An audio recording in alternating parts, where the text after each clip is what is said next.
What? Huh? What, have I done something? Don't laugh. Can you hear me from there? Yeah. Can you hear me? Yes. I'll project my voice. Well, I can hear you. He did once in front of Ganassi. You know, I'm going to speech therapy, right? And the lady's telling me how to project my voice, right? So we're in Ganassi's hospitality deal, and then Tiger Woods won the Masters, and I went, oh, fuck. And Ganassi says, hey, don't project your voice no more. What do we do here? You hold it in your hand. Yeah, you just hold it. Talk You hold right it in into your the hand and top. talk into it. Talk into the top. Put it right in front of you. No. I want to get a water. Can we get a water? Sure. Anything you want. I knew Megan? we could stop at every table. Can you bring Mr. Simpson a water? Do you want something? Good. Bring him a water, please. Do you have this now on a video view or something? Oh yeah, it's on YouTube, Facebook, and Twitter. No way. Really? Oh yeah, it's on all three of them. We get thousands of listeners. It's amazing. Viewers. Is this yours? Yes.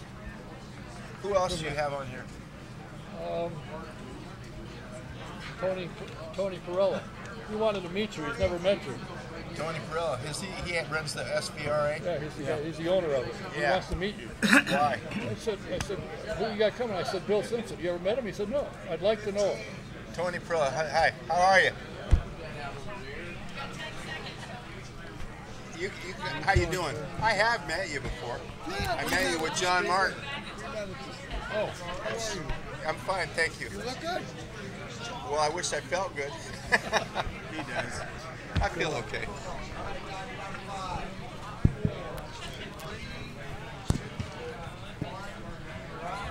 welcome to the Autosportradio.com 2019 show. I'm your host, Don Kay. We are live from McGilvery Speedway at 30th and High School in the beautiful town of Speedway, Indiana. Tonight's show is presented, as always, by Honda and Honda HPD, the Indianapolis Motor Speedway, the NTT IndyCar Series, and SVRA. A couple of things to mention. We got to want to send our regards to regular here, Jim Albers, who got pneumonia. He's been hospitalized for 4 or 5 days, and hopefully he's doing good and he'll be back. And last week I was remiss in not welcoming Dave Kester back to town. He's been in Florida for about 4 months, lollygagging, but he is back. How many of you watched the Long Beach race? How did you like it? Was it a good race? You like the winner? Oh, somebody said it was only okay. Okay. I want to remind you that the next event on the calendar is the Indy Grand Prix. So stand by, and guess what? It's right here. You don't have to go far to see it. So keep that in mind. Indy Grand Prix is coming up, and I want to remind you, as you see on the board, on the wall back there, Beep Line will be here on Saturday, April 27th. If you haven't seen them, trust me, you want to do so. So keep it in mind. Mark your calendar. 27th. It's a Saturday night. Start at 9 o'clock. You will be glad you're here. Your favorite appointment with the doctor has got to be the dental appointment. Well, I can make things easier for you. Go to the Indy Dental Group. Dr. Jack Miller and Dr. Liz Lewis have a phenomenal practice. Make an appointment. Give them a call at 317-846-6125. And if you're lucky like I do and have computer problems every week or 10 days, Jack at Computer Overdrive can help you. Call him up, tell him your problem. He'll tell you what he can do if he can fix it. Number is 317-328-0766. And don't forget, the Hoosier Thunder display is still on at the Speedway until the 21st, so get over there and take a look at it. It's really quite an exhibition. You'll enjoy it. The next one coming in town will be Mario Andretti. And if you haven't subscribed to the CRT newsletter, it's Classic Racing Times. Great stories in here, and there's one about Al Jr. who will be in Pocono this year. So they got some good people. If you're out in the Pocono area, be sure and stop in. Now, my first guests, two gentlemen I'm very pleased to have here. I am fortunate to say that if I call, most of the time they'll answer the phone. Not always, but most of the time. Starting on the far end is a young man who has spent more than 60 years developing safety equipment. If it's a helmet, a driver suit, underwear, shirt, shoes, head sock, seat belts, most likely he came up with the idea first. And so far he has saved many serious injuries and deaths of drivers, riders, and football players. He is in the Motorsports Hall of Fame of America from right here in Brownsburg. He came all the way from Brownsburg. Please welcome Mr. Bill Simpson. Thanks, Don. Thank you. And sitting next to him is a gentleman, you like to talk to him socially. If you got to call him, you got a problem. He's probably the best known and most respected attorney in the Midwest. And his name, whenever I look in the paper about a serious crime, his attorney is this man. But the other part of it is he's a race fan. They just came back from Long Beach. He's been to all 4 of them so far. He was a partner with Tony George at the 16th Street Speedway, and just loves cars. And fortunately here to talk about cars. I'm not in trouble yet, I hope. Please welcome Mr. Jim Voiles. Thank you very much. Bill, what got you into racing? Was there anybody, your dad or somebody raced, or did you just decide it was better than making hamburgers? It's you. Yeah, he's no Bill. kidding, dude. Hey, so I made a parachute to stop a drag racing car. Self-preservation, it's called. Well, Glad I didn't have one the other night. But what got you into racing? I know you were drag racing, and you said you had a problem. You said, I got to figure out a way to stop these cars. I was born and raised in Redondo Beach. You know, that's where all hot rodding started, was down in Los Angeles. So that's what started me. That was 1955. Tells you I'm old. No, hell, 55, I was just getting out of high school. I'm older than you. Sorry, that's fine. And if I remember right, the first parachute you went out to test didn't go well. You ended up in a nursery and in jail. It went badly, yes. we got turned over. The wind was blowing. We were going down this hill called 190th Street, and we had a crosswind of about 30 miles an hour, and I had a 44-foot parachute on the back of this station wagon, and the wind caught it, and away we went. So that's how it all started. When you got into this and you sewed the parachutes together yourself in the garage, you started Correct. in the garage. Yes. Did you ever dream you would end up doing what you ended up having done? No. What got you into helmets? You got the parachute. You stopped the drag cars, and you got calls from other drag shows. Said, "Hey." Well, if you recall, I had a crash out there at the Speedway in Turn 2 in Raul Volstead's car, and it hurt me. And I decided that I went to Roy Richter, who owned Bell Helmets, and said, instead of giving us motorcycle helmets to race out there at the Speedway, why don't you develop one for auto racing? And he said, I don't want to do that. You think you could? I said, if you give me a couple of your engineers, yeah, I think we could do that, which we did. Obviously. And the last time that I understand you tested a helmet against what is recommended, yours outperformed hands down. As what's mandatory. Yes. Yeah. The mandatory one you tested yours against, and yours is far better. Well, I had a deal with Trammell, and those guys reneged on me. I said, if that helmet, that Snell SA-15 doesn't outperform your FIA thing, I don't know what we'd make a deal. You make it not mandatory. And if the Snell helmet outperforms that FIA 8866, you'll just make the FIA helmet recommended rather than mandatory. And they agreed to do that. Well, we went out to Cape and did those back-to-back tests, and that Snell helmet kicked the hell out of the FIA helmet, big time. And they reneged on the deal. Well, I'm sorry to say that in public, but that's what happened. Well.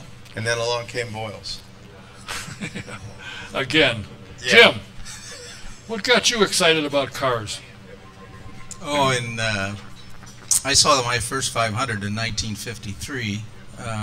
My uncle, George Ober, who was a judge in Speedway, was also Mr. Holman's lawyer for the purpose of starting USAC in 1955 when the AAA left automobile racing as it too dangerous a sport after Le Mans wreck and the Vukovic crash and other crashes. And so Mr. Holman and my uncle and 5 other guys, including Dwayne Carter, went to Detroit Athletic Club, and that's where they started USAC. And my wife's stepfather, Dwayne Carter, was the first director of competition when the USAC office used to be down on Meridian Street. During that time, I lived in Michigan City, Indiana. My father was in the military. And then we moved to Springfield, Illinois, and I, through my uncle's connections, became very addicted to motorsports. And we grew up in an era where we built our own cars and went to all the motor races that we could. And that's just kind of what happened. Did you ever drive? I did. Rick Cammon, who's another lawyer in town, we got a Formula V race car from Don Brown and began driving SEC. We got our national licenses, and then we split the weekends, and we stored it at Don Shepard's Marathon down the street. And Don helped us work on it, and then we drove on weekends for about 5 years. You know, it seems kind of strange when you think about it, although it's not. There's all kinds of doctors that follow it, but for a prominent attorney, which takes a lot of your time, that you got time to go to races and get involved. When you were down at 16th Street Speedway, I used to see you there quite frequently. I was there every night, every Saturday night when we ran. I'll tell you a funny story about that. I enjoyed the part of it where I was in the pits, and I would wear a 16th Street Speedway shirt and khaki pants, and I worked the pits I'd get there probably about 4 o'clock in the afternoon. We worked till the race was over, 1 o'clock in the morning, get everything done. So that's how I met Tony Stewart and Billy Boat and those guys who were racing there. And then one night, Kerry Agajanian called me and he said, I think Tony may be in trouble. He may have gotten in a fight in Danville, Illinois. Would you go over and represent him? And I said, sure. Well, he tells Tony, hey, I got a lawyer for you. You met him. He works in the pits at 16th Street Speedway. He said, why would I want a guy that's a stooge at 16th Street Speedway to represent me? He said, well, he has a day job. So then I ended up representing Tony in that Canandaigua, New York matter out in New York on the sprint car situation. You represent a lot of heavy hitters in the athletic world. Somehow, strange enough, these guys get in all kinds of trouble.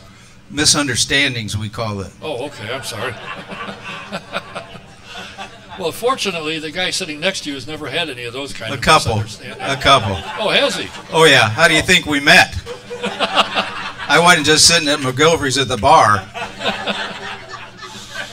Well, fortunately, I could say I've never had to call you except to see if you were available to come here. That's a shame. I'm always there. No, it's not. It's not cheap. I know. But if I needed help, you'd be the first one I'd call, and you'd say, you can't afford me, bye, and you'd hang up. Bill, you know what? You have driven drag cars, and then when I first met you, you came here in 70-something, and you were driving the 500. What did you drive in between drag and get to IndyCar? Well, I came to USAC because they were road racing, and I road raced. Oh, did you? And I was doing Formula 5000 in between this. I'd never seen an oval before I came to this place. But I want to tell you a funny story. I'd like to hear one about him, I'm sure. Yeah. Every time I'm doing something, he laughs at me, okay? It's like it's pretty funny. I got to do a call out. There's Ratchet. Who? There's Ratchet. Oh, jeez. Big Mike. His driver. Yeah.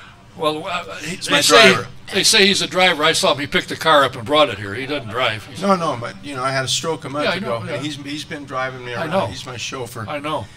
And he's taken on Voil's personality every time because he's with me 24/7 and he knows what I'm doing, right?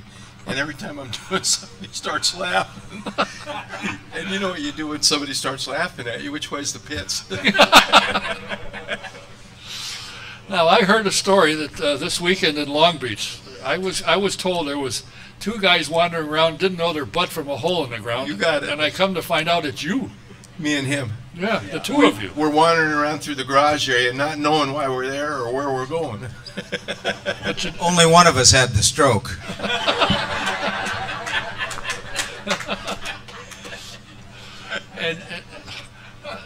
So, having been a driver, been involved in motorsports for over 60 years, What do you think of the IndyCar series today? It's wonderful. It's going straight up. This weekend was a perfect example of that. There was, I think there was maybe 170 or 180,000 people there. It was great. I said 180,000. Is that what they said? 184. Okay, well, there was a lot of people there. I know that. Yeah. Do you enjoy the racing? Do you think? I'm a bigger fan than Boyles. There we go with a laugh. So you think Jim goes along because he wants to have an In-N-Out burger, so he went all the way out to Long Beach? Well, he does eat them. That's for damn sure. Can you see anything that you would change if they said, Bill, tell us what you think? Anything you see you'd like to change? Other than maybe some of the safety equipment? Not that I want to say here. Oh. Okay. Do you think the... See why I'm next to him a lot. My keeper. I know I had you in here one night and you said, Jim's going to come with me. Why? In case I say something I shouldn't. Well, if you recall, that was at a different time. Yes, it was. We had some issues going on. Yes, you did. And he's gotten me out of a lot of issues, even though he laughs at me. Yeah, but the strange thing is you say something he laughs at, you'd be still higher when you need him. He's my main man. Yeah. He's the one that got me to the hospital first when I had this stroke. What, were you over at his house? It's my office. Jim? No, we were. Yeah, it's funny, but it's not funny. I got a text on my phone. I was on the way home, and it said, "What are the symptoms of a stroke?" But I thought it was a joke, but it came from his staff. And so when I got home, they called me and they said, "We think Bill's had a stroke." So I immediately went out, and he was at Brownberg Regional Hospital, and with a brand new facility there. And I went into the emergency room, and there he was, and the staff is Kim and Christy was there, and it was obvious that I could see pretty quickly that he'd had a problem. And they kind of described for me the events that had happened over at his office when he suddenly couldn't focus and had trouble swallowing water. So they brought him immediately there, which is a great move on their part. I thought that we ought to maybe up the game a little bit. So my daughter works, one of our children, she works down at Methodist Hospital in the neurological unit, and there's a special stroke unit there at the hospital. So I insisted immediately that he be transferred, and so we took him right to Methodist. Turned out to be a very smart move on our part, but they immediately got involved with him. The best part was having him describe to them why he really didn't need insurance, because he was very wealthy. And by the way, I have a jet. So I assumed we were going to park the jet in the lobby and pay no insurance. But they immediately saw what was the problem, got treatment to him immediately. He was only there like 3 days, and then they moved him to rehab. By the time rehab got him, they didn't want him, sent him home, and he's been doing great ever since. I was reluctant to. Yeah. Thanks, Counselor. I was reluctant to see how he acted in Long Beach, because it's a long trip. Chip Ganassi, who's our very close friend, Chip picked us both up, and we flew out there on Chip's plane.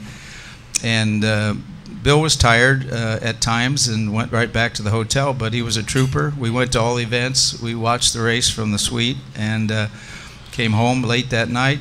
But he did very well. So it's a remarkable recovery. He's a great friend of mine. I hate to admit that. He's been a shitty client, but I love him.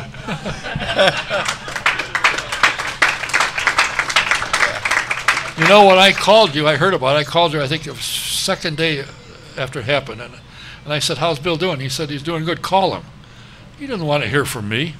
Call him. So I did. Bill answers the phone. "What do you want?" Well, the best I thought story maybe is they had good food there. I thought I'd come down and have lunch with the him. best story was Robin Miller called him. Robin Miller called him, and he answered the phone, and he couldn't talk very well because of the stroke. And Miller says, "I'll call you back when you're not drinking." That's true. Yeah, when I talked to him, I was having trouble understanding what he was saying, but you had warned me that he was having trouble. So how you doing? I'm doing great.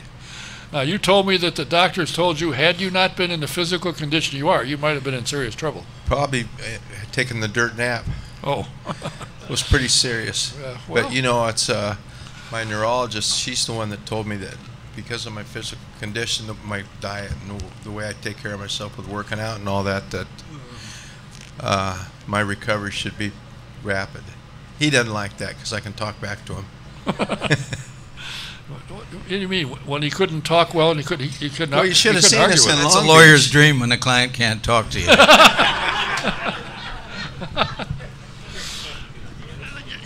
You think that the series, IndyCar series, is spot on, that they're doing what they need to do to go zoom? I believe that, yes. Yeah. I think if they keep going the way they're going, you know, bar somebody making a major mistake, I think that we're on track with getting back to what we were 15, 20 years ago, or maybe 30, 40 years ago. And things are heading in the right direction. They got, what, 37 or 38 cars this year. Of course, back in the day when you were there was 100. 115 the year I qualified, yeah. 114. Jim Herdeby's, one of his cars was full of beer, so that Yeah. didn't count. Yeah. That's when John Martin tackled him out there on the front straightaway. And Eldon nailed him one time, too, I think. He kept Eldon from qualifying. Yeah, I know. Yeah. But, you know, what is it about racing that you get into it, you can't get away? Well, It's like it's in your blood. And this one, he stands up against the fence with a stopwatch, and he doesn't get away from it. You could talk to him, and the lights are on, and nobody's home. Hey, Voiles, are you there? Quiet, I'm watching. Super fan, which is good. Yeah. What's your opinion? You think the series is headed in the right way? Oh yeah, I really do. You know, I'm like any race fan. I watch everything I can, and I'm very grateful for the things that have happened at the Speedway and for the league. I've represented some of the people in the league for non-criminal matters. Really? Some contract disputes, those kind of things I learned in law school, but I've forgotten, but I do it anyway. But I think the series has done very, very well and will continue to do well. I think it's got the right ingredients now that have been missing for a while. Do you think that the people up at the top are the right ones and in the right place? Mark Miles? Well, the proof's Doug in the Bowles. pudding, isn't it? You just look at the results. Evidently, they're making the right decisions. Who am I to say whether they are or not? You know, I'm on the outside looking in. Yeah, but you're like me. I'm on the outside looking in, and I see what they're doing. To me, makes sense. They've got a plan. I think Jay is in the right spot. He's got a 5-year plan, which probably is what you do with your business. You make a 5-year plan, and then you... Well, I don't have a bitch with anything they're doing. How's that? Okay, well, I'm glad to hear that. I'm sure they are, too. Probably. Now, you are no longer in the helmet manufacturing of any I'm not kind. in the manufacturing business of any kind. I'm doing my real estate stuff, and I'm enjoying it. It's less stress. You could tell. Yeah.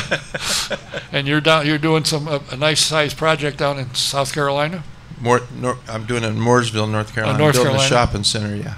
Building a shopping center. Yeah, it's I think almost full. It's not finished yet. Is it the same Key West design you had thought about doing here? Similar. Similar? Crazy, but just crazy colors, not the architecture. Oh, crazy colors. I see. Yeah. That's what's in today, the crazy Well, like colors. purple and yellows and things like that. Oh, I Blues. see. Well, in other words, when they're driving down the street, they won't miss where you are. Can't miss it where it is anyway. Now, when I said that, you know, you've been successful, obviously, and you said your dad told you if there's one thing you do if you get money is buy land, because once it's gone, and you said he was spot on, and you've done that. Yes, I have. To the best of your ability, you have bought property up in Brownsburg, and it's my understanding, if I remember right, you told me you took a first right of refusal on some of it, so when somebody came down, they had to buy it through you. Well, that happened. I'm sorry. Don't be But sorry. that did happen. I know. What do you mean you're sorry? That's what you did. Schumacher got a good deal. Yeah. Force got a good deal. Yeah. So, you know, And they everybody- made something from it. Yeah, they did. And I'm sure you didn't have to go out and eat mustard sandwiches at the end of the sale either. What the hell's a mustard sandwich? If you can't afford a hamburger, you eat a mustard sandwich. You don't Okay. you don't remember those days. When you started making the parachutes, and drag races saw how well they worked, who were some of the first people that called you and said, hey, help me out? The very first guy that called me was Chris Cameron. He's from Chicago, and then Garlitz was after him. And Prudhomme after that, Snake, who we're still pals with Snake, big time. McEwen. I mean, and you said to yourself, I got to get out of this garage. It's not big enough. Pretty much that's what happened, yeah. And ended up with 400 employees. How unlucky is that? What got you to say, was the helmet business because of your crash? You said, wait, we got to do something to save me and everybody else? Pretty much, because the technology was, what they were doing was they were passing motorcycle helmets off to us. Here at Speedway, you know, you have a wreck and there were a lot of guys getting hurt with head injuries. Like I said, Roy Richter, he turned me loose back in the back of Bell Helmets, and I said, I'm doing it here. I'm going to do it in Torrance at my own factory with his engineers, and that's what I did. Now, if I remember having several, I've been over your office many times, all of them, and you told me that when you got one of the later ones, more recent ones, that you traveled the world looking for the best material to put inside that would absorb concussion and stuff, that you didn't just look down the street around the corner. You went around the world to find it. Well, you know, it's all pretty high-tech stuff. Not anymore. I don't know what they're doing now with the Simpson brand stuff, but I know what I did. Yeah, that's what I'm talking about, what you did. And the same when you were building the impact helmets, you did the same thing. Well, I mean, I was friends with Pete Conrad, the astronaut, and he Right. came to me, like the fire suit came about, because he said, you know, the mercury capsules, they're bringing those things back into the atmosphere, and the parachutes are burning off, and they have a new material from DuPont. And I said, give me some, Pete. And he did. He got me a roll of that, and then we made the first fire suit with that. I brought that back here and showed it to Henry Banks and Frankie Delroy, and that was the first time I ever lit one of them things on fire. I put a sleeve on and poured gas on it and lit it, and those guys were pretty impressed. But then you did what you're probably most known for. If somebody sees the picture, they know you gassed yourself and lit yourself on fire outside the Speedway. Yeah, Chip Ganassi takes great pleasure in saying he's the one that lit the match.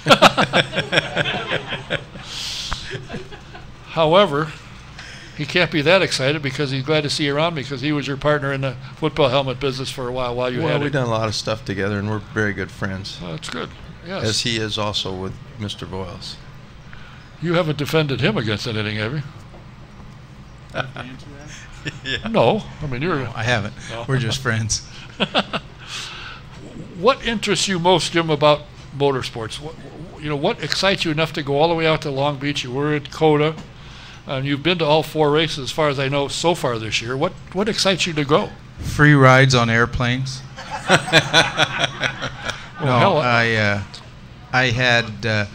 I've always had an interest in the mechanics part of it. When I was growing up, we had no money, my pals and I, and so we worked on cars. And my first car was a '49 Ford that had no floorboards that I paid $50 for. And so now the mechanics still excite me. The act of racing excites me. The people I've met through racing, and as I said, and Bill's right, it's in your blood, I think, because I'll go to watch a sprint car, a midget race. I'll go to the speedrome on dull nights. I mean, just everything I can to enjoy the sport. I don't get enough time to do it. I've got my own collection of cars that is the other part of it that I enjoy. I want to tell a Voiles story. Okay. This is a couple of years ago, right? And he'd just come back from Pebble Beach, and he calls me. It's a Saturday morning, about 7 in the morning. He says, what are you doing? I said, I'm sleeping. What are you doing? He says, I want you to come up and look at my new car. I said, your new car? He goes, yeah, I bought a car at Pebble Beach. I said, okay. So I drive over to Zionsville, where he lives, and I show up, and he's got driving shoes on. I'm thinking, oh, man, I'm in trouble. He's got this Ferrari sitting there. He says, you ever ridden in one of them things? I said, no. He says, I'm going to take you for a ride. And that 865 wasn't open yet. So we go out on there, and he's booking, and I'm looking at the speedometer. It says 170 mile an hour. I said, Boyle, have you ever even squeaked the tires on this thing? Because there's a big thing that we got to get back on 465 up there. No, I haven't. And I said, okay, there's no guardrails or nothing. That's a stand of trees for me. So I got in the fetal position. I'm like, we're going for a e-ticket ride now, man. He's here, isn't he? He's here. He wasn't wrapped around a tree. Not even close. Not even close. How many? Well, look who's still here. Nurse Ratchet. Yeah. Oh boy. He's got my dog. Yeah. Yeah. Oh. He's got the dog in your car. In the car. No, he's right in his lap. Oh, well, that's fine. Nice Poochie. You don't go anywhere without your dog, do you? No, I don't. It's my best friend. Oh yeah, he did. He didn't bring it to Long Beach. Chip won't let the dog on the plane, which was a godsend. And that's a fact. Did you take it with you to St. Pete? Yes. No, I didn't take it to St. Pete. Because I saw you there and talked to you several times, and I looked around. I didn't see it, so I assumed you didn't see Maya at Long Beach. No. All right. At St. Pete. Both of you guys, on different levels, but yet the same, are two very interesting people that have been hooked with motorsports. I came here in 1962. I think that's when it was. And I had my wife at the time. A friend of mine was here with his wife, and they slept inside. I had a Mercury Comet station wagon, a real beaut. And they slept inside, and he and I slept outside. Well, it rained. Oh, good. So we got up in the morning, and I said, have a good time. You're coming? No. I'm wet. I'm cold. But I'm going to tell you something what you better do. You better win the race over. You better hurry. So hope there'll be some beer left. Well, they talked me into going, and I saw those cars come out of Ford, and I'm still here. Yeah. And I should have packed it in a long time ago, well, but that's I what happens. I know. You're asking us why are we still fans. Yeah. Oh, I understand. It's... Jim, who in your family was an attorney that you wanted to follow? Oh, my uncle, George Ober. He was a lawyer, and I practiced with him. When I got out of law school in 1968, it's a long time ago. Jesus Christ. I'm in my 51st year. It seems like my second, really. I've had so much fun. But, yeah, George was a very prominent lawyer. As I said, he was the lawyer for USAC, one of the founders, head of the Benevolent Association, and former magistrate out here in Speedway Court. And so he and his other partners took me in, gave me my first chance to practice law, and I'm at the same spot I've been for 51 years. And so he was my mentor. The other gentlemen in the office were my mentors. I've tried to emulate them. For the partners I have now, we have 7 lawyers, and we're primarily criminal trial lawyers all over the country and pretty much all over the state of Indiana. And so those same qualities that he taught me, I've tried to pass on to my partners. And so that's the lawyer that I look up to. And the lawyer, he's really responsible for a lot. My motorsports interest, my practice of law. He was a jazz pianist, which is one of my favorite types of recreation. I go to the Jazz Kitchen a lot for concerts. And so I kind of use that as my standard of those things. You know, Bill, in fact, I passed his, when he was off on 21st Street, I went by, I was looking for somebody, and I go by his shop, and there he is on a Sunday sewing. And I'm thinking, wait a minute, this isn't where you do the parachutes, you got uniforms. So I pulled over there and said, what in the world are you doing? Fixing these. Really? Something was left out, and you had a big pile of driver suits. 600 of them. And you fixed them all. Yes, sir. For free. Yes, sir. And gave them all back. Yes, sir. And you did, because when I went there on a Sunday, there he is with a sewing machine. I thought, what in the world is this? So he didn't throw me out. It was a misunderstanding. Yes. You know, he was involved in that. Oh, jeez. Lucky you. Now, I was in my office thinking about how we're going to get out of the mess that he'd already gotten into. And then this one came along. Correct. Now, we hear constantly that laws are changing. I mean, they pass laws for anything and everything. How much time do you have to spend keeping up with things? Or is in the criminal defense that you're primarily in, it doesn't change that frequently? No, it changes a lot in the sense that the statutes change every year. Our legislature, they're in the process now of creating new laws. And so we keep up on those. And there's two jurisdictions, really. We deal with federal cases and state cases. They're both significantly different from each other. But Congress is enacting new laws all the time, and so we have to keep up on that. And so there's a lot of work that goes into preparing. I tried a murder case in New Jersey, and I was there for 4 months, and so back and forth every weekend from Indianapolis to New Jersey, and so there's a lot of trial work that you have to do. It's not just in the courtroom, it's the weekends and the nights, just like what Bill does at his business in those days.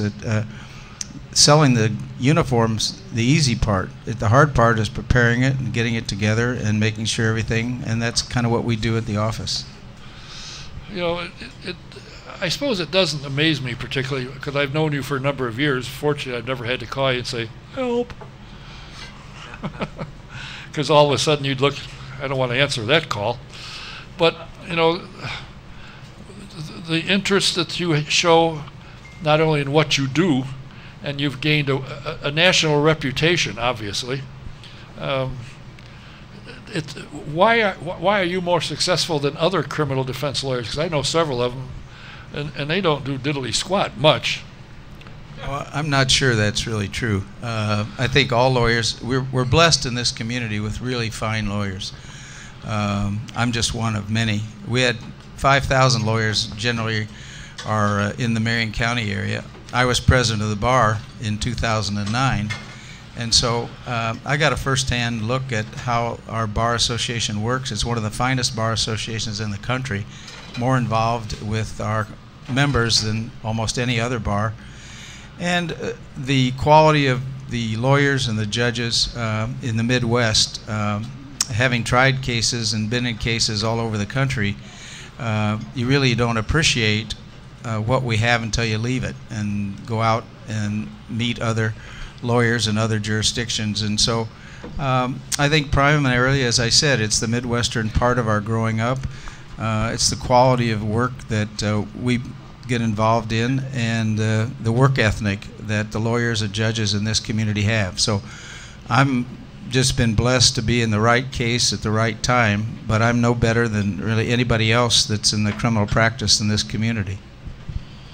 Well, every time I see in the paper here, so-and-so's got some major problem, the next day I read in the paper, his attorney, Jim Voiles, well, geez Louise, has anybody else got anything to do? He's on TV more than Oprah Winfrey. When I am, I'm with you. No, we had a major case, Bill and I. It was a tragedy that we were involved in when Dale Earnhardt passed away. And they attempted to blame Bill and the seat belts for that. And so Bill called me, and a good friend of his, and I have become my good friend, Bob Horn, who's a fabulous lawyer from Jackson Hole, Wyoming. We teamed up together and sued NASCAR for defamation over the things that were being said about the seatbelt company, and we were treated like a bastard at a family reunion. And so we went down to Daytona for the news conference, and they put us in the basement. We wouldn't even let us go on the main floor, but we ultimately resolved that matter. And but it was a very tough case. We went to Concord, and we did an actual, what I call a forensic autopsy, automotively with Earnhardt's vehicle. We took our experts down, and they went through the car. Bill and I went through the car, and it was exactly had it left the track that day from the accident. And so that was a tragic case for Bill, because Bill was being maligned unfairly, improperly, and too often. So Bob and I jumped in to try to resolve that, and we did. So he gets pissed off at me and go to court. And I've been in some kind of little dust up at Kelly's the night before, and I had silver tape holding my ear on. And he goes, I'm going to tell the real story. All right. The real story is this. The day we settled that case was the day or two before the Brickyard 400, a year or so after the event. And so Bill comes into my office, and his left ear is bleeding, and it's taped to the side of his head. And I said, what the hell happened to you? He said, oh, I was a little dust up at Kelly's. Somebody hit me with a beer bottle. And I said, well, why don't we take you and get you sewn up? I don't need to do that. So here we go over to federal court in Indianapolis in front of the magistrate to resolve the biggest case that Bill's been in his whole lifetime, and he's got his ear taped. That's my guy. I can't call you and top that one, so I don't think I'll bother. Well, you know, I think your accomplishments, Bill, speak for themselves. What you've accomplished, and I've talked to drivers, many over the years, that said when Bill builds it and he tells us it works, he's right. He knows what he's doing. And as I told somebody just tonight, if I was 30 or 40 years younger, I'd love to work for you. You listen to what you want to do. No, you wouldn't have. I've worked for him. Jim Williams says if you work for Simpson and you take a brown paper bag for lunch, you're an optimist. Well, I have heard there's been some people excused rather hastily. I've heard that. Well, you know, I'm glad to see that you're here and jovial and talking well and can hear. I'm glad you're recovering very rapidly. Thanks for that. Don't want to have you gone anytime soon. I don't want to call Robin Miller again like that because that was a little different. Okay. Well, at least when I talked to you, I didn't say anything. I just kind of said, boy, he is having a little trouble talking. Because Jim had warned me, he's having trouble talking. Okay. And I said to you at the time, I said, I've seen him many times he had trouble talking, but it wasn't from a stroke, I didn't think. I thank both of you. Yeah, go ahead, say something. Well, I think that was a tequila hangover. Tequila hangover. Okay.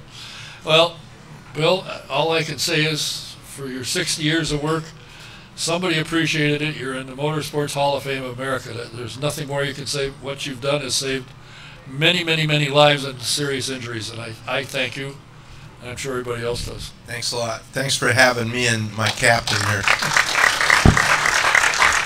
And fortunately, I have Mr. Boyles here, and he's not here to prosecute anybody or keep anybody from getting themselves in trouble.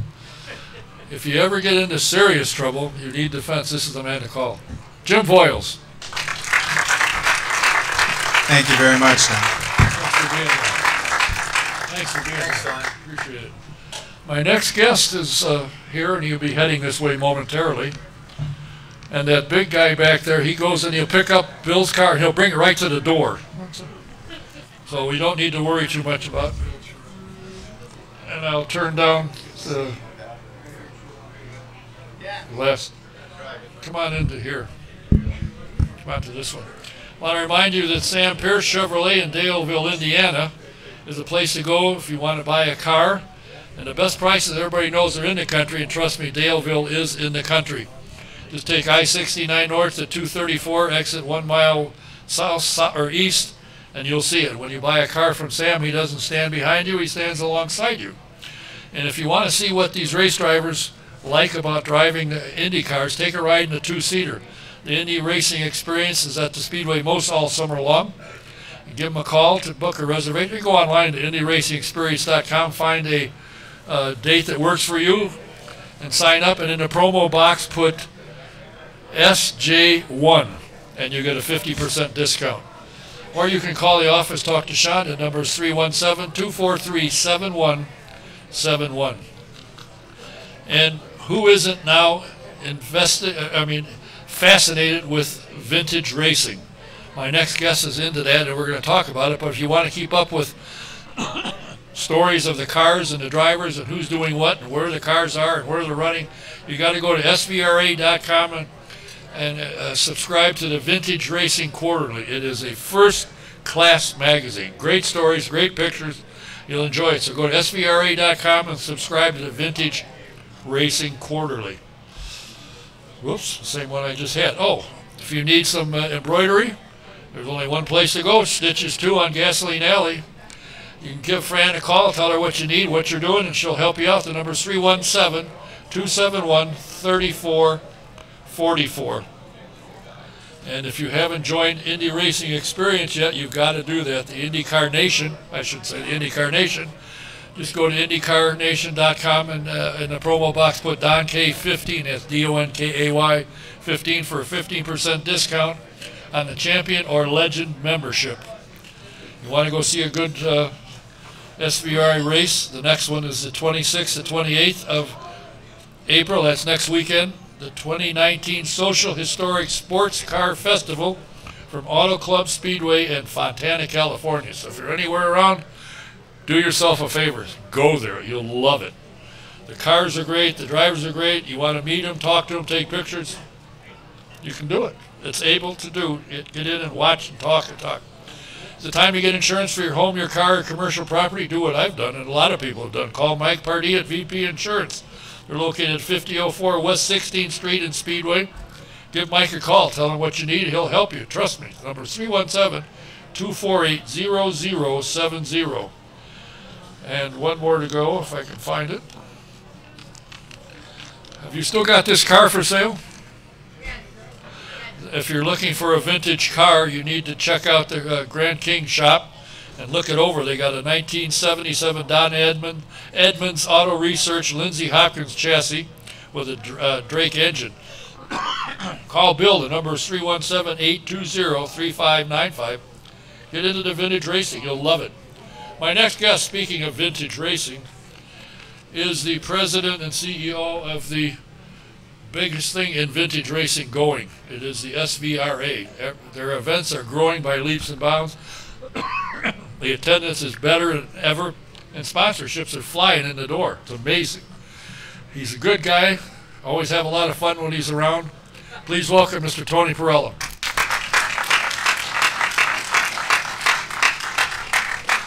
Now, I got to start off this whole thing. You and this young lady over here have been kind of hanging. You've been in town 4 or 5 years that I've known you, and she's always there, always working. If you have a problem, you go see her, she takes care of it. Doesn't throw anything at you. You in New York in a snowstorm, I guess, had nothing else to do. You asked her to marry you, and she said, well, is Don's not available? Yes. So these two are going to get married. Congratulations. And I don't know what you did to talk her into it, but you done good. The lucky man. August 10th, we finished the race here. We drive back to Romulus, New York, and where is that? It is about 25 miles north of Watkins Glen on Seneca Lake. That's where we live. Now, you've been remodeling your house. You said you got the inside done. I didn't realize you got a hammer and nail and paintbrush. You're good at that, huh? I did some of it. I didn't do all of it. That's for sure. And yeah, I suppose Kim did a lot of it too. We really are blessed. We came together through my involvement with SVRA. She's worked there since she was a young kid. Her mom was the original timing and scoring chief, and Kim learned the business from her. And then I came on the scene in 2012. We had both gone through a divorce the year before. And in 2013, we were at a race and said, you know, maybe we should go have dinner. And the rest, as they say, is history. So here we are. We're walking down the aisle August 10th, so we're pretty excited. Good for you. Well, I'm reading into this, and once you saw her, you said, hell, I'm going to buy the operation, and she has to work with me. I can't, she won't leave. No, it didn't work that way, okay. We truly have what I would call an amazing partnership. You know, Trans Am kind of went in the dust until you got an itch to do something. Now you've taken it and you have the majority interest. You own it, you own a majority interest in Trans Am, and from everything I see, it's starting to pick up again. We're really starting to get it together. I made a minority investment in Trans Am in 2014.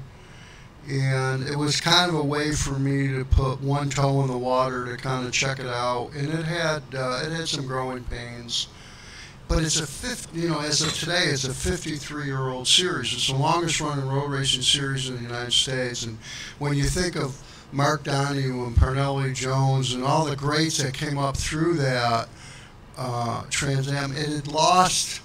I mean, Willie. Think of Willie coming up through the ranks. Yeah, that makes me nervous. I think him coming up through that. But you know, when I had the chance to look under the covers a little bit and work with them, it was clear there's a ton of potential and there's a ton of synergies. When I would do joint events, I would bring Trans Am on a weekend that I rented a track. You know, you go to Indianapolis Motor Speedway or Sebring, Florida, Road America, Circuit of the Americas, Laguna Seca, Mid-Ohio, all these Tier 1 road courses. It's not cheap. You walk in the door, you better bring your checkbook. So one of the things that I thought Trans Am could do for us was kind of be an anchor tenant, where if I'm promoting the race and I'm promoting the gate, a lot of people hadn't heard of vintage racing or really understood it, but they had some exposure to Trans Am. So by bringing the two together, it's really elevated both sides. The Trans Am side is, I got vintage racers crossing into Trans Am, I got Trans Am racers crossing into vintage. You know, we tested it at Sebring 4 years ago, and now 10 of our events this year we co-brand. In fact, I've started a change in the magazine. With the magazine, this edition will be called Speed Tour Quarterly. And what you'll see is all the elements of our events will be covered. We lose our, did you unplug it or did we lose the light bulb? We're okay? Okay. Anyways, so now Speed Tour Quarterly, our races will be branded Speed Tour. We're building a website just for the fans. You know, if you go on the SVRA website, it's a great website if you're a racer, but it's not, I don't think it's a great website if you're a fan to understand what's going on in our event. So we are really focused on the fan experience now. And, you know, it took a while to build the foundation of all the events. I think the racers are having a blast. And now the next step in our evolution was pulling all the pieces together. So Speed Tour goes out. We went to print this weekend, the first edition of it. We're building the Speed Tour website.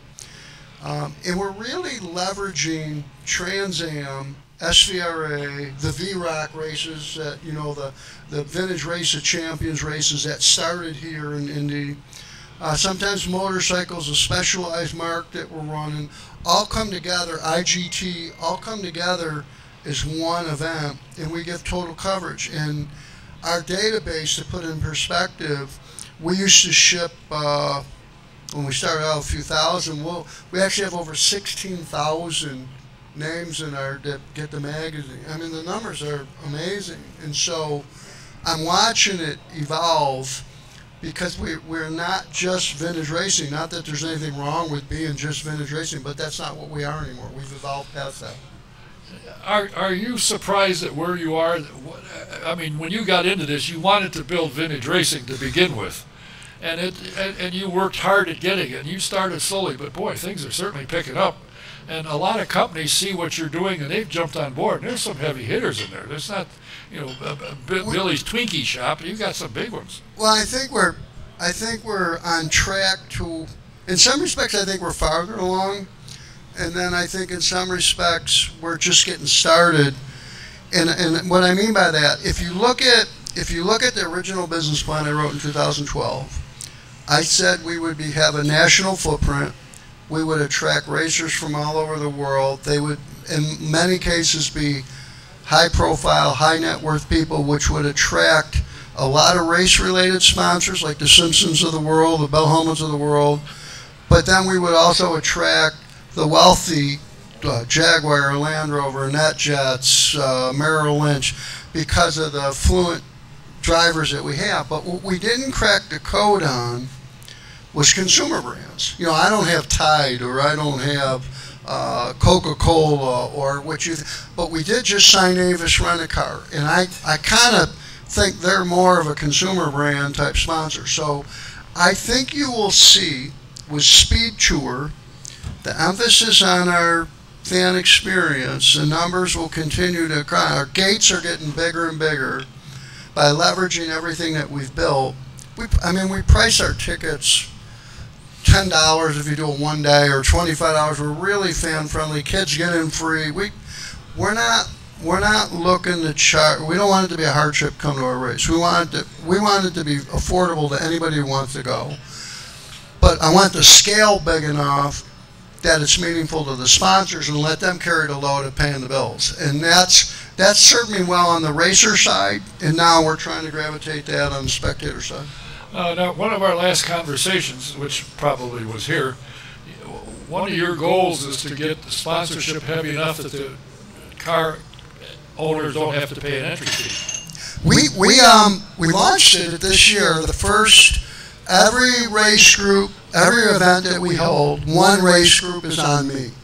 We really am the sponsors. And so this year is the 50th anniversary of Formula Ford in this country. And I offered anybody who had a Formula Ford that had race history and you got a license, you could race for free at Indy.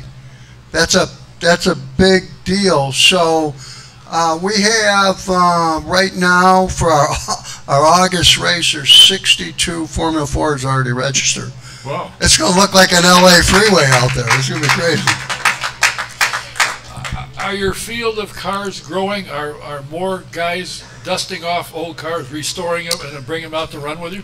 You know, I think that program has a lot to do with it. I think the thing that woke me up to do this was Mid-Ohio, not Mid-Ohio, but VIR. We did a Corvair feature. Yeah, I saw right? that, yeah. We had 24 authentic Corvairs racing in a feature. I didn't know there were 24 Corvairs running in the world.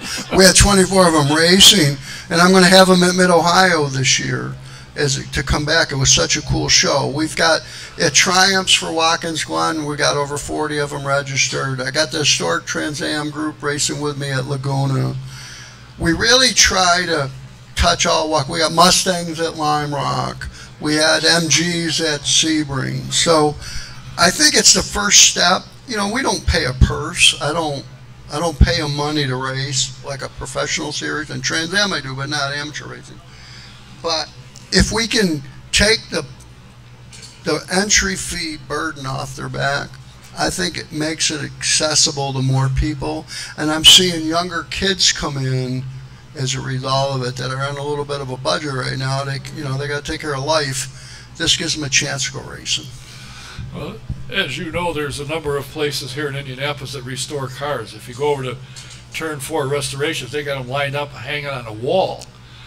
People are digging up cars and getting them in. Now, you are obviously the biggest, SVRA, not you personally, are the biggest. And as I mentioned to you prior to starting that, I am familiar with the Vintage Indy Registry out of St. Louis, and of course Gary Munshine out in the East Coast. And my question to them both has been over several times, has SVRA waken up the world to vintage racing? And they said, absolutely. Yeah, I don't know if, I think we've had an effect on it. My goal was to take SVRA and have it mentioned as part of mainstream motorsports in America. And I don't think I've accomplished that yet. I think we will over time. I think as racing in general is changing, I think the economics of racing is changing. I think the type of racing that people are drawn to is changing. And so I think we're going to catch it just right, where we're going to be very fan friendly. We're going to have a lot of stuff going on, not just sit in the seat and watch the race. You're going to go drive a Jaguar. You're going to go drive a Land Rover. You're going to have whatever other thing I can dig up to make it different. I want it to be an experience, a festival, if you will, and a speed tour, if you will. And so I think we have raised the awareness down. I think across vintage racing, I'm part of the Vintage Racing Council that are all the amateur races kind of roll into to just kind of compare notes. There's no question we've had an effect on them. And you know, the interesting thing is when you go to one of your events, you'll see a transporter pull in And there'll be a couple cars in the thing or something, and a crew will get out, and here comes the owner, flies in. He's got a limousine, brings him out to the track. He takes off his tuxedo, puts on a driver's suit, and goes out in the truck and drives. It's kind of interesting to watch. You have everything. The guys that are working on their own cars and bring them here, and guys that can afford to have it taken care of, and they just get on a plane and fly in. I think it's kind of, that interests the hell out of me. I think that's kind of neat. Well, I mean, if you, to put it in perspective, probably the best way to drive that point home, in not this weekend, the following weekend where you mentioned we go to Auto Club, I'll have a featured group of Miatas.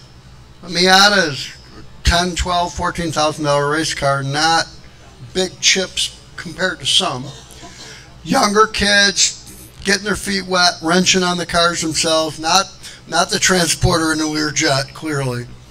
The following weekend we'll be at Laguna Seca, and you'll see, I mean, I've had a GTO Ferrari that sold at auction for $42 million race at that race. So, I mean, when you see that, you know, everyday millionaires to billionaires on one end of the spectrum, and then I got Miatas, because if we don't cater to those kids now, we're kidding ourselves. You're gonna time out. We got to get the younger kids involved, and I think we're doing as good a job with that as you can do. How much of your 30 years in the communications business, how to build a business, how to attract business by going to certain people that can use what you're selling, how much of that did you bring with you to SVRA? Certainly the acquiring the few properties that we've had to put the pieces together, that certainly my background helped them out. But you know, business is, to my way of thinking, is about how you lead your people and how you treat people. It's really not, I've never invented a damn thing. I don't build iPhones, or I took concepts, services, whatever type of business I went into, we just tried to do it better than everybody else. It's not, and our belief system in that is, if you take care of the employees will take care of the company, and they'll take care of the customers. Old school thinking that I was raised with. So I don't, you know, I think it's more common sense than business sense, but again, that recipe served me well for 30 years. Yeah, it did, because you won a number of awards as one of the top 100 companies to work for. Your company's won it. So yeah, that says that people are paid attention to what you were doing. Well, I think, you know, it's about the people we've assembled in our team. I really did not have a racing background from a business perspective. I was a dirt racer as a kid, but I didn't know a doggone thing about running a race company. But again, it's like any other business. You have to take in more money than goes out, and you'll be fine. It's a novel concept. We've grown all this way with no debt. I don't have a dollar of debt on this company. We don't have any bank debt. That enables us, but what we do, we say we do, we can pay for. If we can't pay for it, we can't afford it. That philosophy is lost in today's business. But you know, there's some growth opportunities I probably walked away from because the risk was just, we don't need it, we're doing okay. But I keep pushing. This year we added 3 events: Laguna Seca, Lime Rock Park, in Savannah, Georgia. We added a race.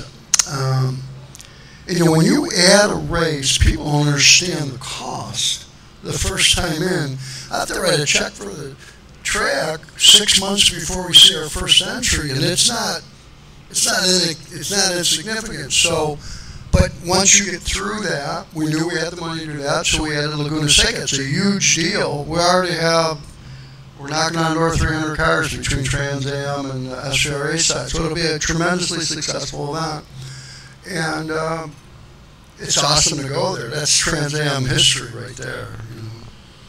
Are you still? Do you still invite Willie? Does he show up? I mean, he doesn't hurt the crowd, does he? I love Willie. Willie was leading the V-Rock race again.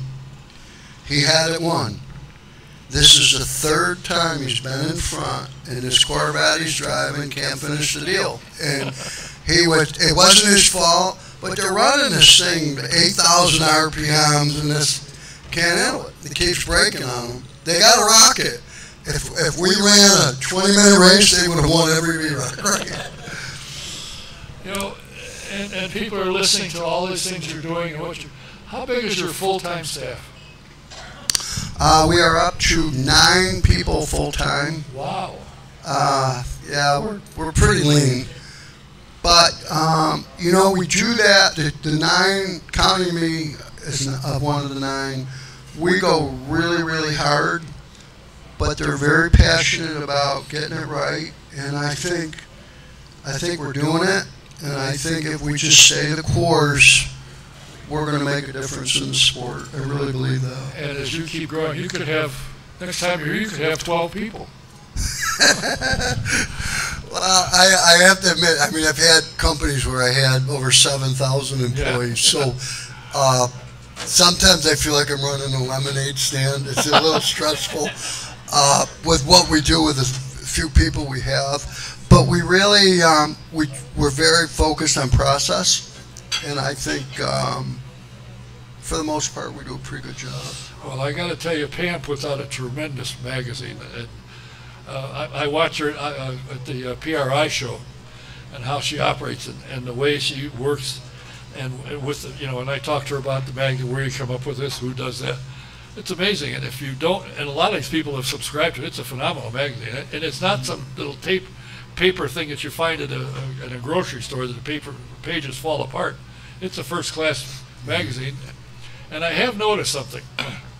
I think you need to add a couple pages because you've got a slew of advertising in there. Good grief. Do the same people that sell a magazine also sell, or is that magazine part of your deal with SVRA? It comes promotion through the magazine comes a couple ways. Every one of the sponsors that we have gets an entitlement that they get a full-page ad in the magazine. But then we have Tony Cumbus and Pam both sell just ad copy as well. But what we've changed, the Speed Tour, we're now covering Trans Am and IGT. You'll see the, wait till you see the scale. It looks like a phone book. It's huge. There's but now you're drawing in all the professional sponsors, and the professional racers are getting in and involved in it. So I think you'll see this whole next level growth come from combining the two through the eyes of the spectator. That's the path we're on. Do you have a salesperson out of the 9? Is somebody in charge of selling for SVRA, or is that you? Me. So honestly, every sponsor we have secured, I've been involved with it. Because I think it's important. If our recipe for sponsorship is very, very different. It's not about how many eyeballs, you hear all these marketing terms, how many impressions.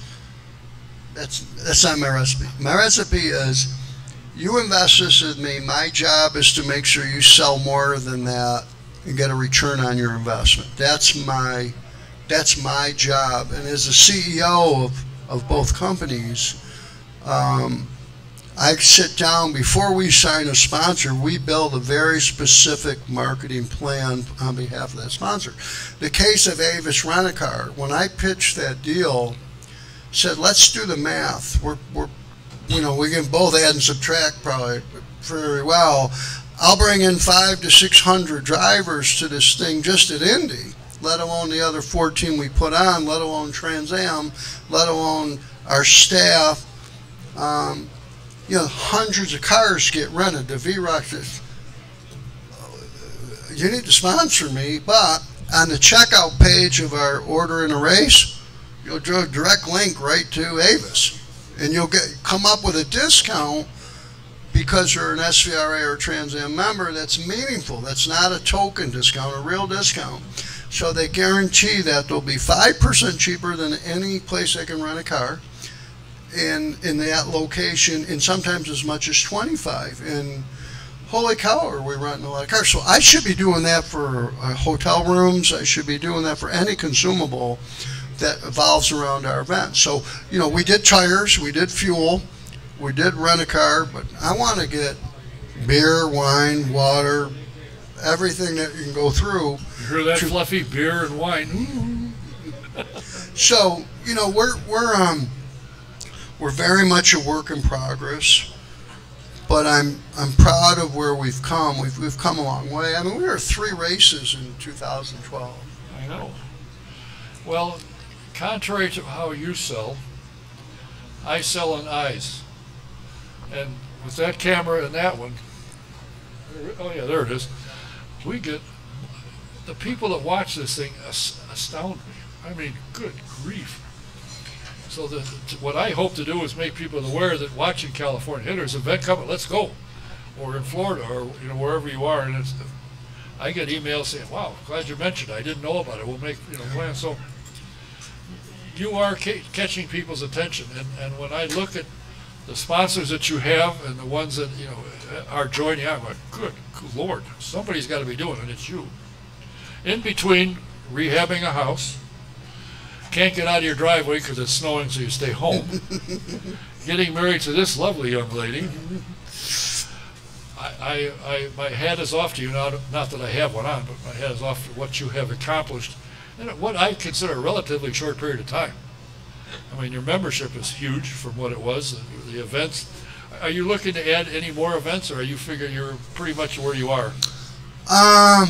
You know, I'm always got my eye on if there's an opportunity that makes sense, but honestly, maybe 1 or 2 more, if that. And if we don't, I really want to focus more on ticket sales and sponsorship. But I will tell you what I'm most proud of. We've done some great things, but this 2 weeks ago, we were in Atlanta.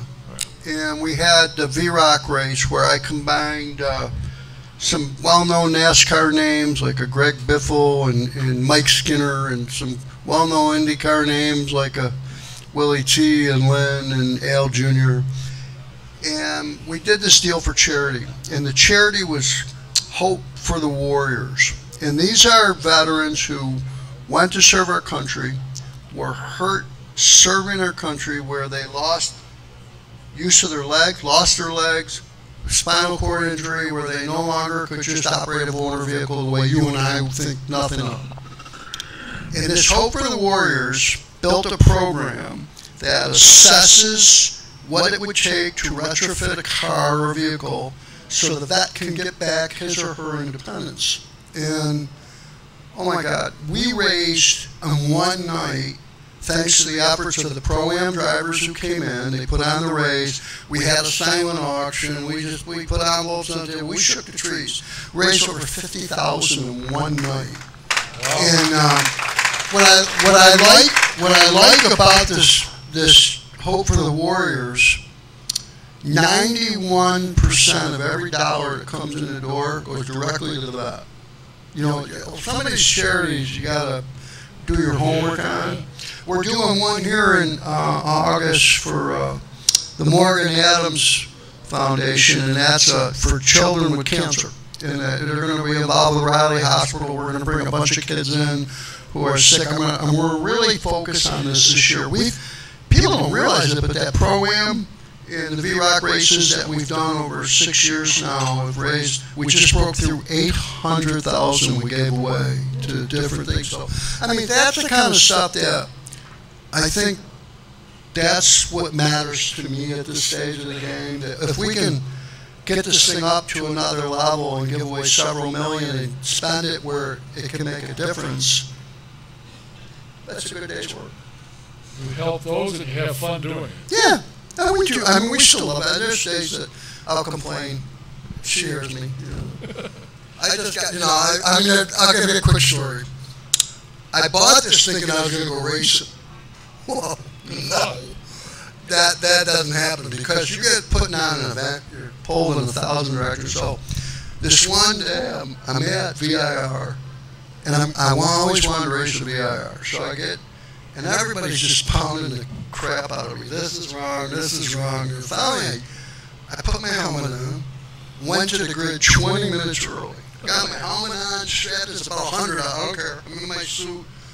I just want to close my eyes, visualize the track, kind of go off on one of my little journeys and get ready to go racing because I'm not in race mode, I'm in CEO mode. and I'm almost in a trance, and this guy comes over and he knocks on my helmet, and he honestly startled me, and he goes, "You Tony Perella?" Well, first of all, numbnuts, it's right here on the door. Yes, I am Tony Perella. He goes, "There's no toilet paper in the bathroom."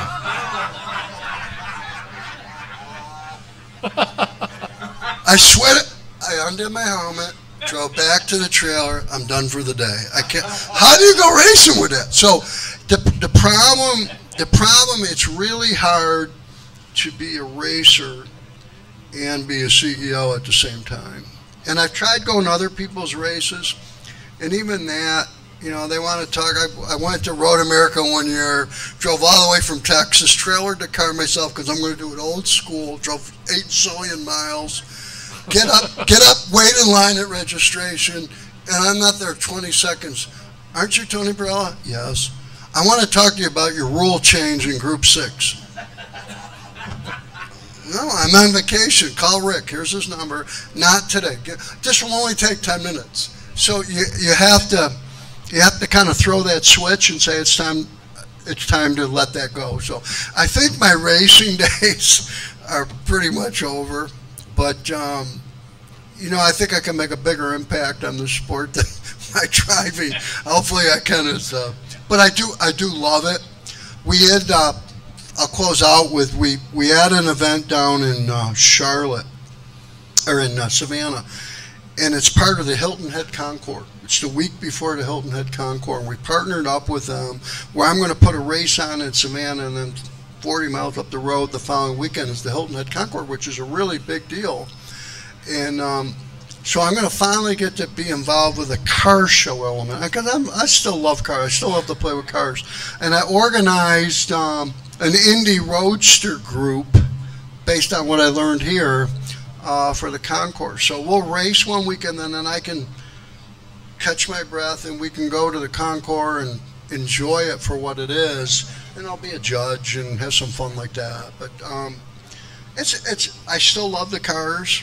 I'm building a shop so I can go back to tinkering and clear my head and restore something. Sure, in the wintertime when you got 5 inches of snow and you don't want to, you struggle to go out to the garage. Just turn the heat up.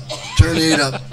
But how many cars do you own? I know you have cars, and you bring cars. At one time, I had one of every year Corvette. I wanted to open a museum for children's charities. I had a huge Corvette collection in Dallas with Corvettes and Harley-Davidson motorcycles. But when I went into SVRA, something had to give, and I sold everything off. But I have a couple Corvettes and a pickup truck.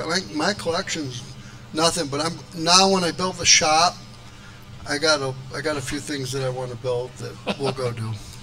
But it seemed to me when you first came here, you brought a couple of cars for other guys to drive. Oh yeah, yeah. Oh yeah. But you don't have them anymore. No, I got the '63 split, and I got a '58 Corvette race car. That's all I got. Should I feel sorry for him, kid? No, okay. I don't feel sorry for you. Well, you know, strangely enough, I was thinking about contacting you. Now, I don't call him. I know better than that. I'll text him or send an email and hope someday you'll see it. But he called me the other day and he said, I'm going to be in town. I got meetings on Wednesday. If you got space, I said, I'll make it. No. I said, don't worry. And because I was thinking of calling and see when you're going to come in next, and I didn't expect you to call me and say, I'll be there. I went, whoa. You know, I think what you're doing is exciting. I've had several people, contact me. Hey, is there a show this week or next week or whenever it is somewhere? And I look it up. Yeah. Oh, great. I'm going to go. In fact, there's a guy sitting here that drove, I don't know, a couple 300 miles to go to your show in Sebring. Yep. He complained about having to drive that far, but I said, you're there and I'm not, so shut up. But, you know, what you've done and what you're building, how are things going here at the Speedway? Here for a meeting, you know, are things looking better? Are things picking up for what you're trying to accomplish? You know, at the Speedway, first of all, I'll go to my grave thinking it's a privilege to race here. This is the Mecca. It's not easy to race here. The place is so doggone big. And, you know, you could put 25,000 people come to your race, and this place looks like nobody even showed up. Right. But having said that, I had a good visit with Doug this afternoon. I mean, I got a great rapport with them. I think, you know, when I first came here, no amateur group had ever raced on that speedway, and I took some pretty good salesmanship to get them to trust me enough to come in. And we showed up with 700 and something cars, and it was just a zoo. But we did it safe. And I think the Speedway and I think SVRA, we have a high degree of respect for each other. We really do. Everything I've said I do, I've done. Everything they said they do, they've done. And so I was there today. We're good. We moved the date, and I really had mixed emotions about it. I thought Father's Day is the date to be on. Through their eyes, they hate it. They never liked Father's Day from the first day I picked it. They said it's too close to the 500. People are, after the month of May, they got to catch their breath. And there's probably some truth to that. And they need to catch their breath. I mean, they go hard the entire month of May. Then they need me showing up 2 weeks later with 500, 600, 700 cars. I mean, it's a not easy event to manage. So we went back and forth. What's the right thing to do? They really want to get it right. And I want to get it right, and I got to consider I got 14 other events, I got Trans Am. So we settled on August 3rd and 4th, I think it is the spectator days. But we'll be here for 4 days. And, you know, I don't know. I don't know if the weather, is it too hot, not hot? But in June, when I went there, it was like a record hot this year. I mean, it was like 96, and it was miserable.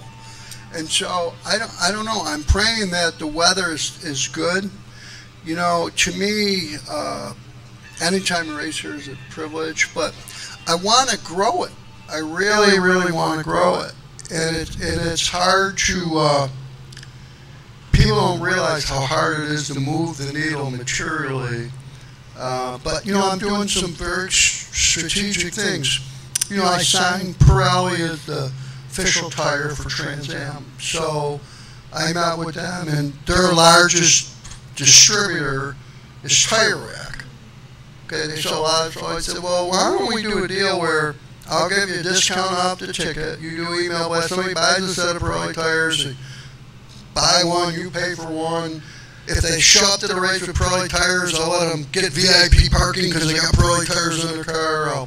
I'll let them do track touring at lunchtime because they got Pirelli. Let's do some creative things. And so we're launching that program at Laguna.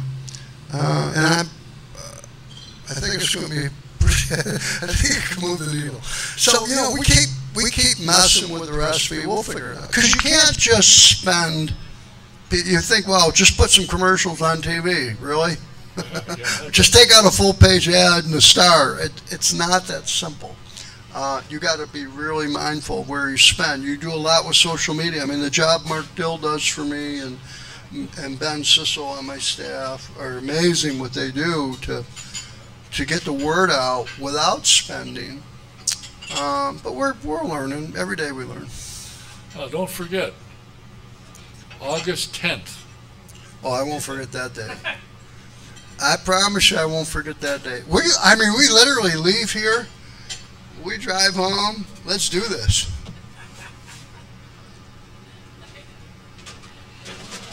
Well, okay. I think you've got a great deal going there. And she is great. You know, I've gone in and I go in to, you know, she handles tickets, and I go in, I'll just stand on the side and watch. Some of the complaints she gets, jeez. They had to stay awake nights thinking of something to complain about. Good grief. But she smiles. Yes, like, I help you, and by the time they get done now, they're smiling. So she does a great job. She is amazing at diffusing insanity. Yeah. I'm telling you, where I have to walk away, I can't let them see me. I got to go for a walk. I have a place every speedway. Nobody knows this. She knows this, but very few people know. When it's getting to me, I gotta go on the top of the pagoda.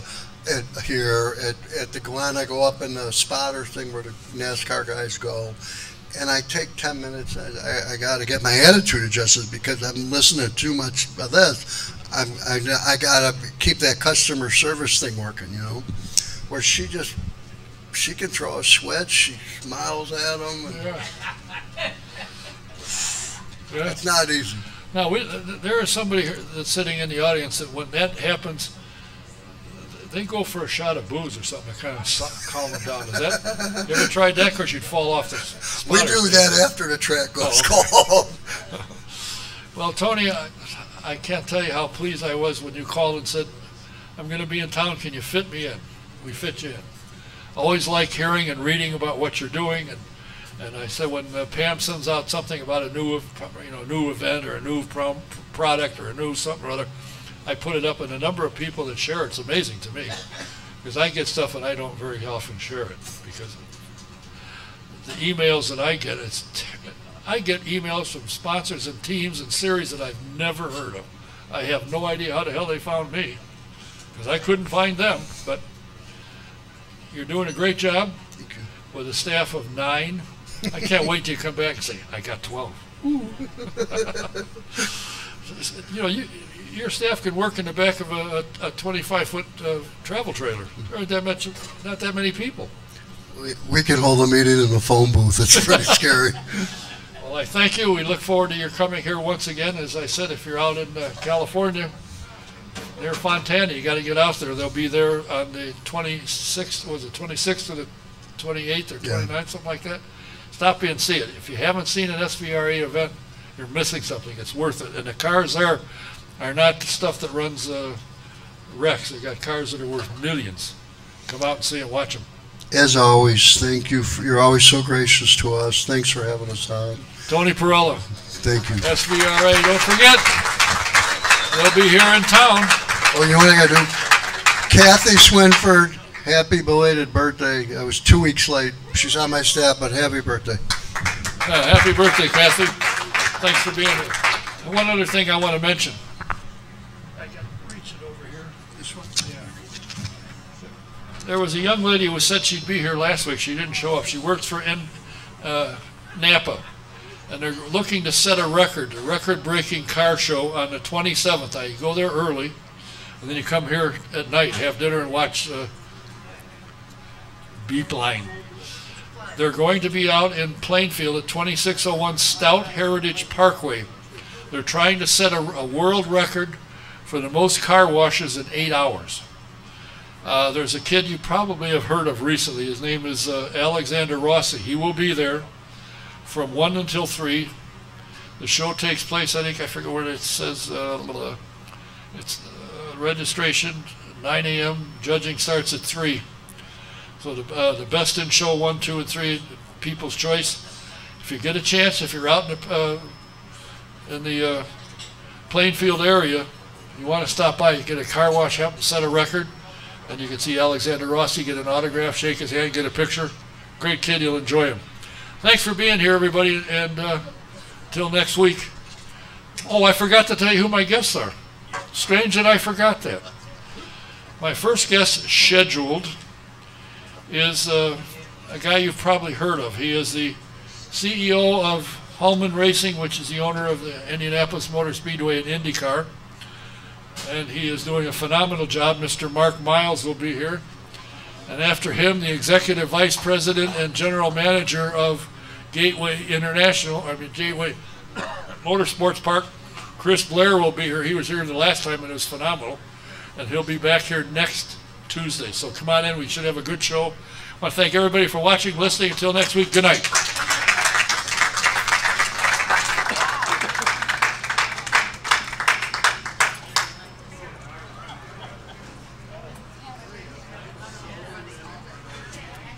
Sorry we ran over a little bit, but I think it was worth it.